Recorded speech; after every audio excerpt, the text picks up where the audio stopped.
Hello everybody, Leah Harlann here. Today I'm going to do a fairly overdue vlog, recapping the end of my first semester in the Library and Information Sciences program, as well as the beginning of my second semester, the spring semester of 2023. We'll kind of talk about how the last semester went and how this next one has been going. I'll try to keep content contained to just January because I do need to do a separate vlog for February. But yeah, let's get started.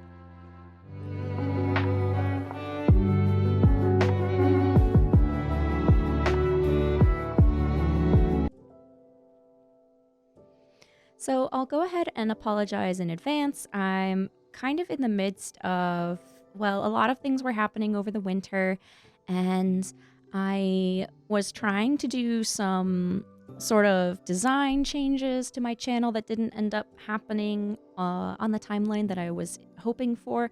Some things are still in process, but they're taking quite a bit longer than I had initially anticipated. So I hope new things are happening soon. But we can go ahead and focus on school this time because that is what this blog series is about. So the first semester got quite hectic towards the end. If you saw the last video on this playlist, it was actually one of my final projects, which was a whole presentation. And if you watched the whole thing, first of all, thank you so much.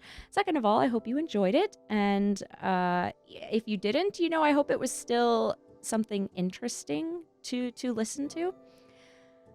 And I am happy to announce that I did get good grades. I got all A's in my first semester, which is so great because I can't remember the last time I got an A in something that I actually had to work at. And, wasn't just like one of those gimme like freebie classes to pad the GPA.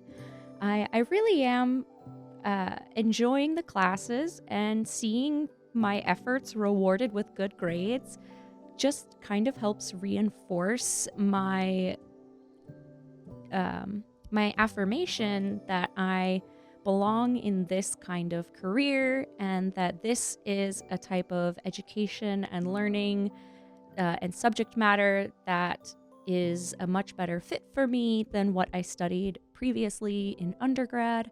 So that just was a really nice feeling to end the semester with, even as stressful as like final projects and such were.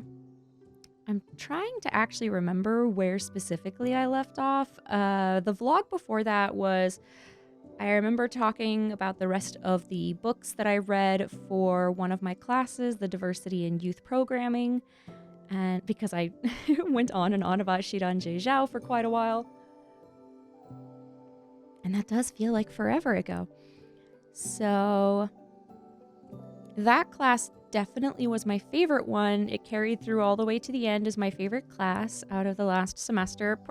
Not that it was much competition. The other two were core classes that I was required to take and covered a lot of theoretical, academic, but very like broad knowledge types and concepts that I understand serve as sort of building a foundation on which the rest of my courses and learning will build on top of. But yeah, I just didn't see, it was very hard to connect with that material and see the point, because it didn't, there really wasn't a lot of direct correlation to the kinds of practical knowledge and skills that I would need for my actual career in the future. So it was a bit of a struggle with those classes, but I wouldn't say they felt like a total waste of time or anything like that. And like I said, I got A's. So definitely great there. The wrap up for the semester was pretty great, but I definitely was exhausted and burnt out a bit by the end. It was not nearly as bad as it used to be. And now I'm realizing that I don't have my my school portal page open, which is what I was looking for, just to kind of help me gather my thoughts. But suffice to say, that was an interesting way to end. It was a great first semester.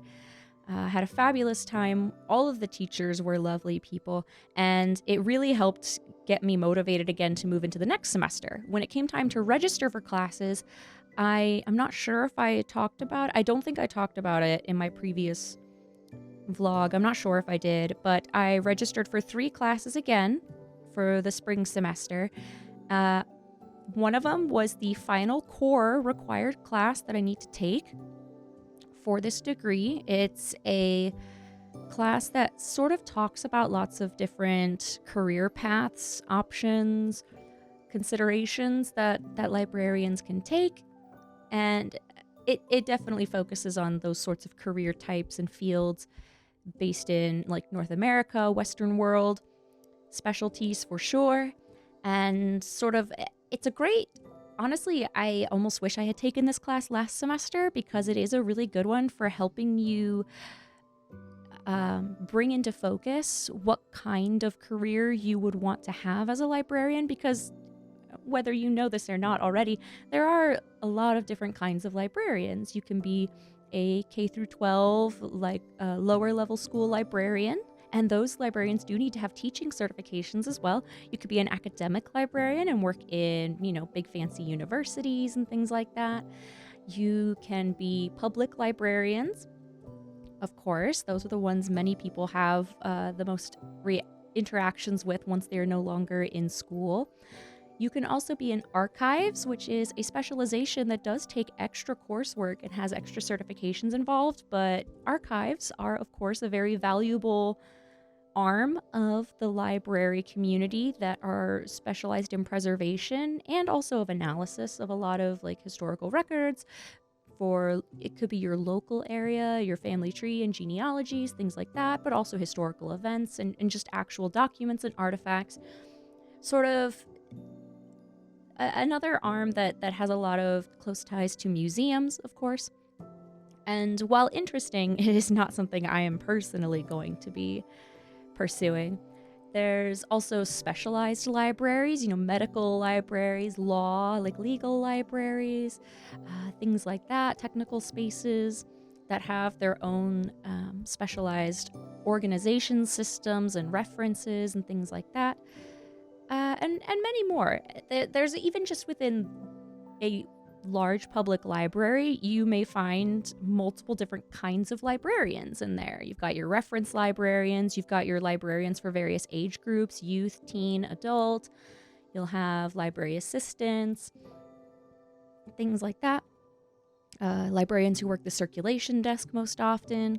And so this class is very much about helping people not only just see how many options, how much variety is out there for the kinds of jobs librarians can have, but also help give us an idea of what we would want to do, what we would need to focus on in school if that is the path we choose to pursue a career in. So that's been very helpful so far. And the other 2 classes that I had signed up for, so one of them was called, and I want to make sure I get the name right because I constantly get the name wrong with this class. I think I have to pull up the syllabus to make sure I put it correctly because I kept I kept putting the wrong name in. So it's called Race, Gender, and Sexuality in Library and Information Sciences. I was very much looking forward to this course. I had heard lots of good things about the professor and the coursework.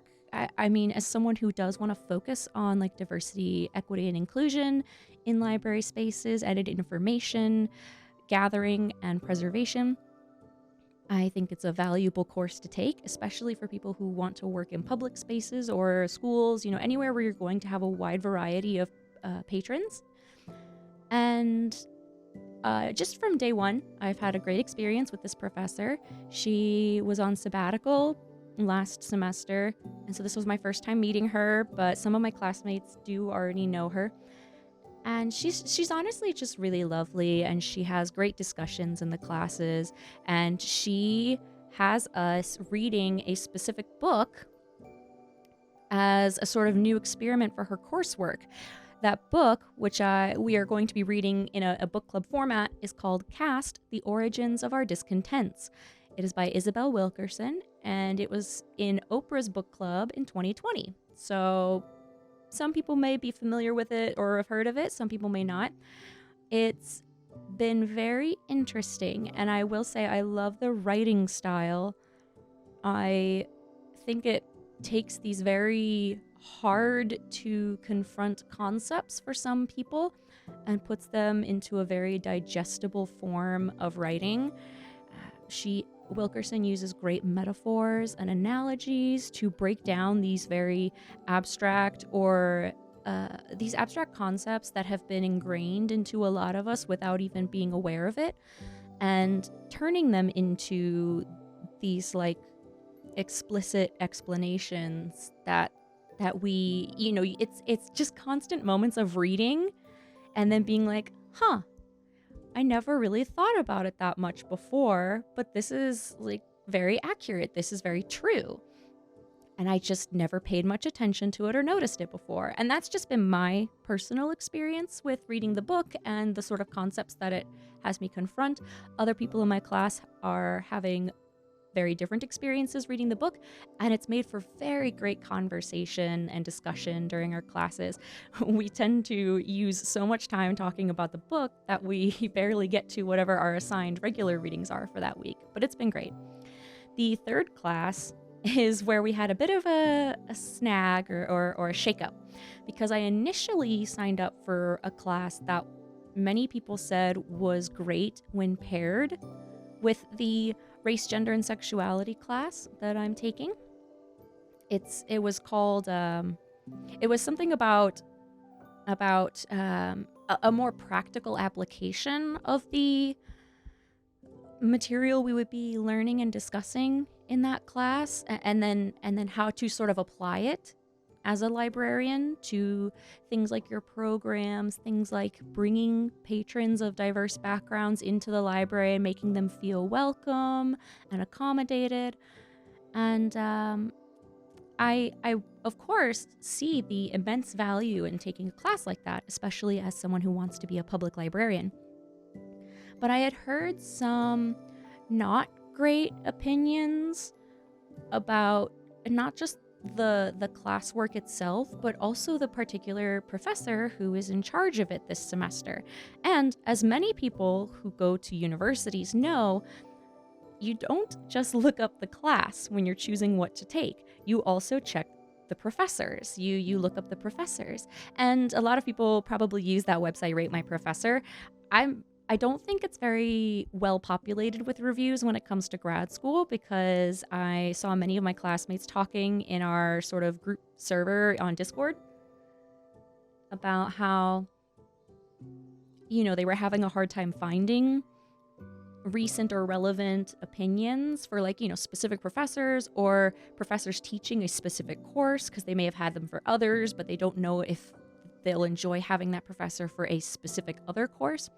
And so it was a lot of people. We ended up making a channel where people could share their experiences if they had already taken a class with a specific professor and share their opinions and experiences. And what I started to see coming up was a fair number, at least a good handful, which can feel like a lot when you have small class sizes in graduate school. A fair number of people did not have a good experience taking this particular class with this particular professor. So a lot of them did add caveats like that they enjoyed this professor as a person, or they enjoyed him in other classes. A lot of people added on that they enjoy this professor when doing doctoral level classes and projects and research with him. But they did not have a good time taking this class with this professor. And I really kept telling myself all winter through the holidays that I should just stick it out. I should just really, put my best foot forward and do my best to succeed and achieve great things in this class, because it'll be valuable, and that, I shouldn't just take the path of least resistance every time. So I was really holding myself to task for the longest time, all the way up until I think it was the first week of classes. That class wasn't going to meet that week because it was, I think, Martin Luther King Day. It was Monday, so there were no classes on Monday, and this was a Monday class. So I didn't have it that week. But I saw the syllabus for what we had to do before the first class, what we had to read. And I just kind of looked ahead.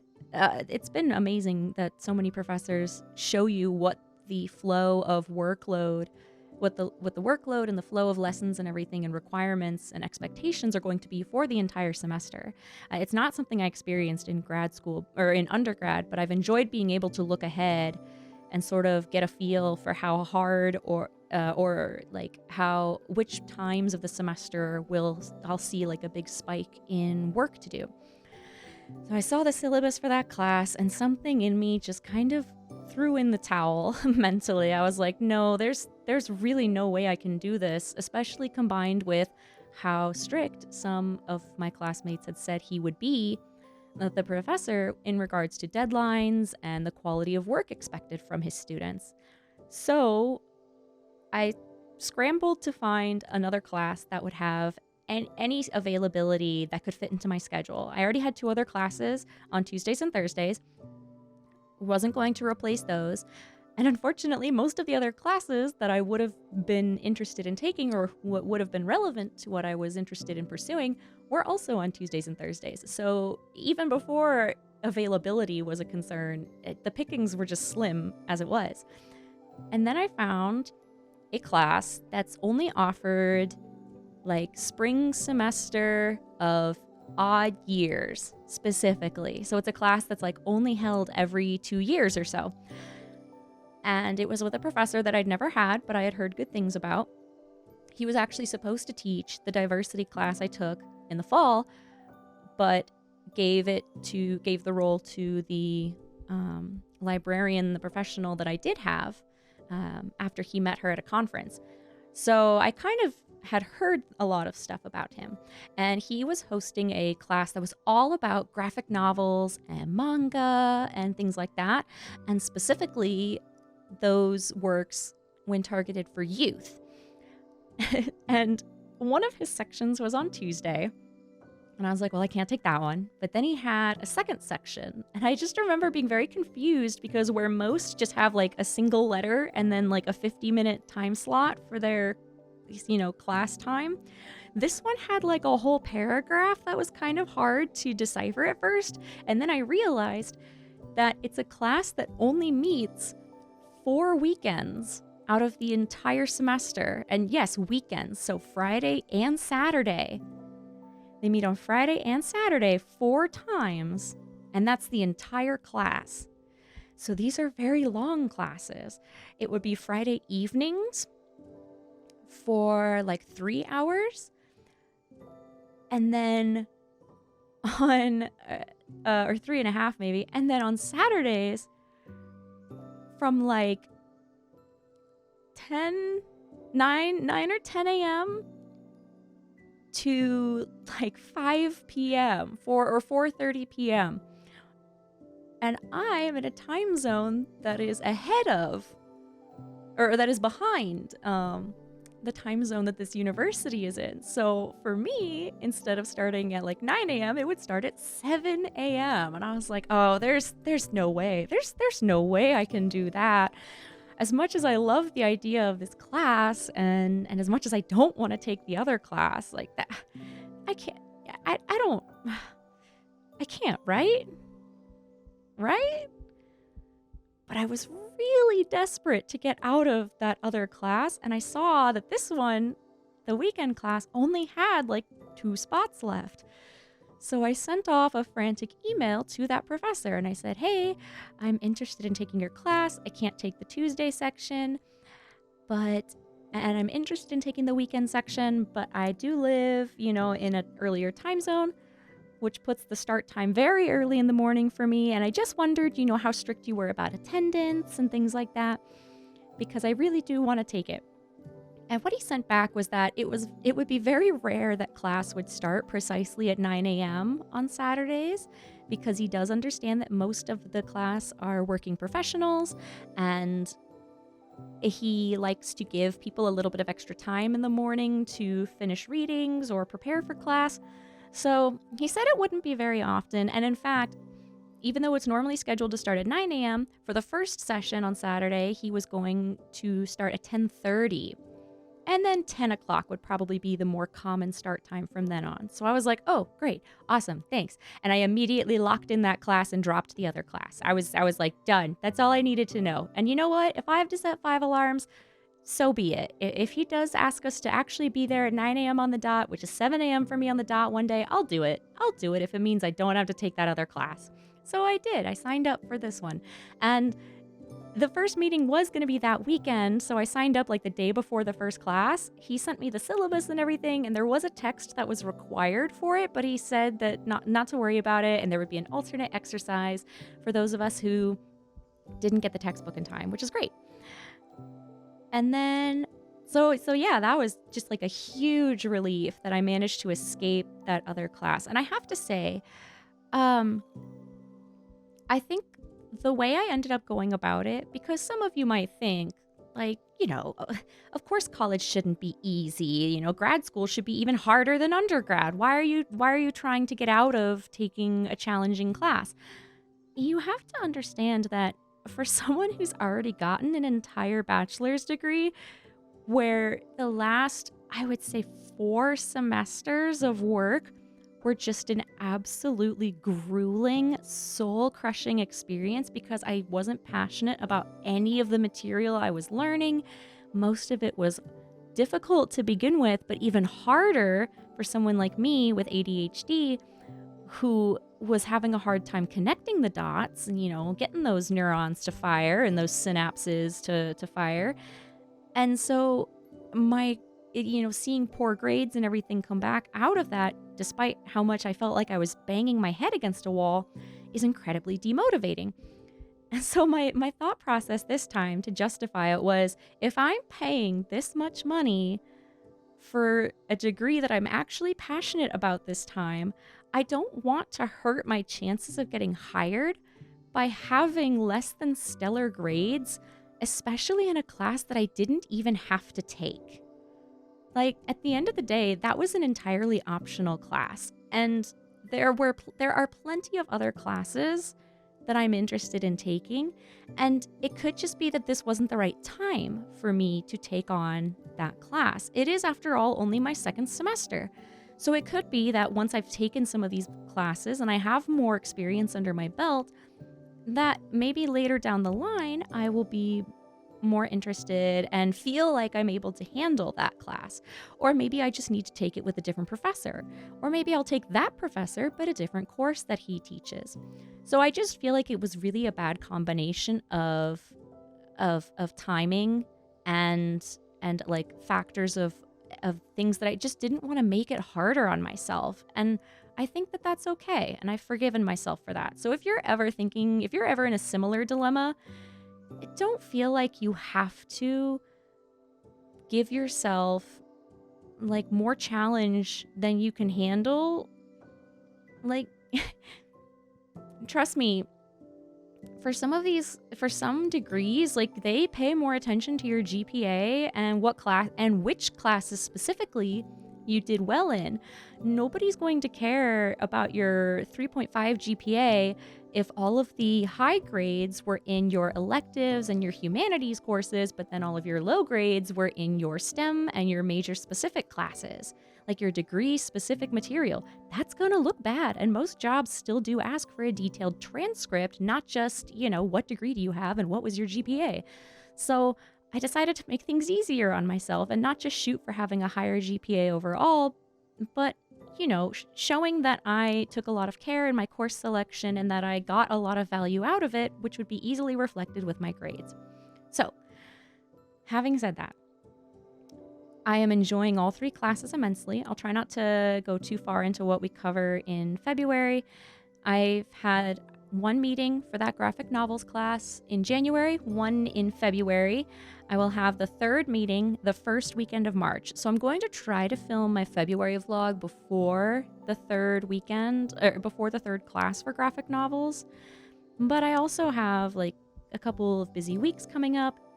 February is Black History Month, and I have some specific books I'm hoping to read during that month, as well as lots of other projects that I've been working on that I had to put off for pretty much all of January because, oh yeah, I don't think I mentioned this earlier, but I lost my voice for like all of January. Yeah, so that was another reason that you didn't see like any content from me in January. I think I said it, I talked about it a little bit in my most anticipated books of 2023 video, but I got sick like the first weekend, like right coming back from visiting family. Luckily, I didn't get my family sick, and I pretty much fell ill as soon as I got back home. And then I pushed myself by going to work a small event, and I used my voice so much while ill that I lost it the very first day. And it was just horrible trying to work after that for the rest of the weekend. But I got my money so I could buy some more books. We'll do a haul video soon for winter. And then, but then for the rest of the month, I was just really suffering. So the first week of classes was pretty rough because I couldn't talk, like at all. Luckily, they have a text chat that you can use. And then, it took forever. I had to go a whole weekend. I decided, I got some advice to just, rest your voice completely. Just do not talk. Do not talk for probably as long as I could. And there was other advice, of course, along with it, but that was really just the biggest one, was vocal rest. So on the weekend that I was supposed to be going on a ski trip with friends in a little cabin that we were renting, I just straight up didn't talk. I was the only person out of it was like a group of, I want to say like 8 or 10 of us, and I just didn't talk the whole weekend. I used a little notepad and wrote on it to talk to people. I used hand gestures and lip syncing. Some of my friends got very good at charades and lip reading to know what I was talking about. But a lot of them said that I was very easy to understand, even with my inability to speak. So it was an entertaining weekend. I didn't even go skiing, actually. I only tagged along to hang out with everyone at the cabin, and I was in charge of cooking dinner one night, and I put out snacks for people. So I was sort of like a cabin mom, and I just stayed at the cabin and read books all day and curled up in cozy sweaters and blankets. So that was my idea of a great weekend on the mountain. Everyone else went out and skied and got cold. I feel like I had the better experience personally. So then I came back and I was finally able to speak again right after that. So classes went much more smoothly when I could get my participation points by actually talking instead of trying to type out a paragraph of my opinion on a reading. And there was, if you followed me on TikTok, you probably saw that I was getting a cat, and I will have more to say about that in the next vlog because there were some delays to picking her up, but I did name her. So if you are interested, you can check out my TikTok to see what I'm naming her. And hopefully in the next vlog, I'll have some more pictures and maybe a video to show you and how that's been going, because I've never owned a cat before, but I was very excited. I'm adopting it from a friend who lives a few hours away. They took her in as a stray, and I said I would take her. She's not the youngest. She's definitely no kitten or spring chicken, but I almost kind of like that. I think older animals need love too. So I hope to tell you more about her in the next vlog. I'll go over some books and graphic novels that I'm reading for class. I have so many graphic novels that I have to read for that class, and I can't wait to tell you about all of them. But since we didn't have any novels that we were required to read for the first class, I don't have anything to talk about in regards to those.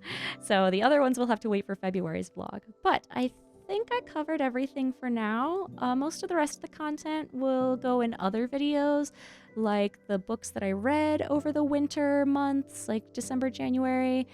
A sort of year in review video will be done separately. I have a haul video and an unhaul video that I'm in the process of scripting.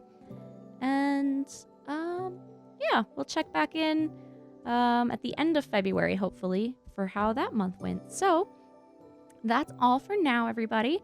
Let me know if you have any other questions, if you enjoy hearing about my classes, if there's anything specific you want to know about my grad school experience or my experience getting my librarian degree.